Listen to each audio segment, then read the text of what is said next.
In this video, I'm going to show you how to fix App Store is missing on iPhone. So if your App Store is missing on your iPhone, you try to search for App Store just like this. You discover that the App Store application is missing. If you come to your app library here and you search for App Store,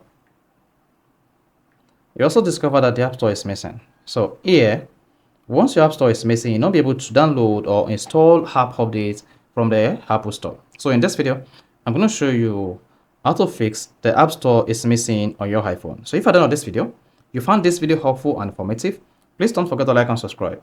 Now the first thing you want to do, when you want to fix your App Store is not showing up on your iPhone home screen or app library, is go to your iPhone settings. Then on the settings page, locate screen time and click on that. Now once you click on screen time, scroll down and click on content and privacy restrictions. Then first, if you see content and privacy restriction enabled or disabled, just make sure you enable this. Come down to iTunes and App Store purchases. Then make sure everything is set to allow here. Installing apps is set to allow. Deleting apps is set to allow. In purchases app is set to allow. Then after that, hit the back button. If you go back to your home screen, you discover that the App Store is still missing, right? Then if you come here and search, the App Store will still be missing. Now, the last thing you need to do now is this.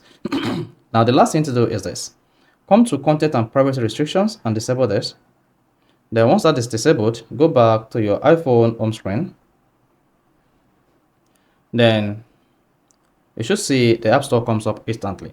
Then if you come back to the app library and you search for App Store, then you should see your App Store fixable again. So this is how you can easily fix App Store missing on iPhone. So if this is helpful and informative, please don't forget to like and subscribe.